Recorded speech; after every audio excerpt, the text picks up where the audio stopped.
আজ থেকে অনেক বছর আগে মহালয়ার পুণ্য লগ্নে মায়ের আবির্ভাব তিথি। ওই দিন মা প্রথম দর্শন দিয়েছিলেন। মায়ের পুজোর জন্য বাজার করতে যান মায়ের একজন পুরোহিত।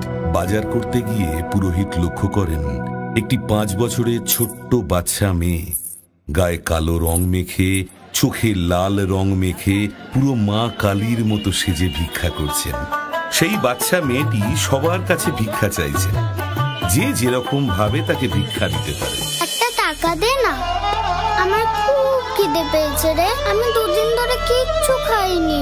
মা শ্যামসুন্দরীর যিনি পুরোহিত, তার কাছেও সেই বাচ্চা মেয়েটি ভিক্ষা চাইতে গেলেন এবং বললেন, কি হলো? একটা টাকা দে না। দূর, কি হয়েছে?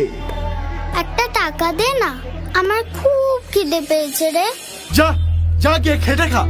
তখন সেই পুরোহিত বাচ্চা মেয়েটিকে ধাক্কা দিয়ে ফেলে দেন।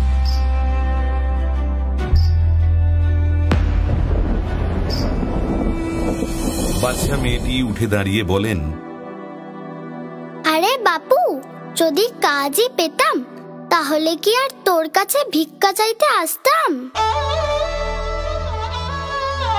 এরপর বাচ্চাটিও চলে যায়। আর পুরোহিত তার পছন্দের মতো মায়ের ভোগ করার জন্য মিষ্টি, চাল, ডাল সবকিছু কিনে আনেন, অনেক বেশি বেশি করে।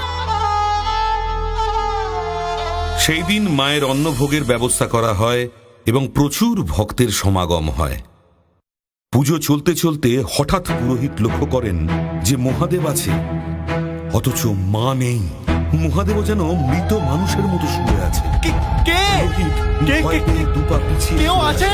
সেই মুহূর্তে একটি পা যেন মহাদেবের বুকে ধপ করে পড়ল। তার গা ভয় শিউরে ওঠে।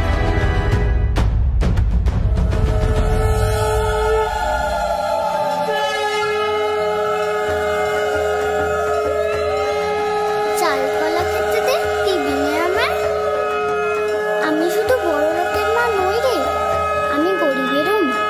তাই আজ থেকে তুই যতই আমার জন্য বিশেষ পুজো করিস না কেন, যদি কোনো ভক্ত 1 মুঠো আতপ চাল আর একটি পাকা কলা নিয়ে আমার কাছে নিবেদন করে, ওর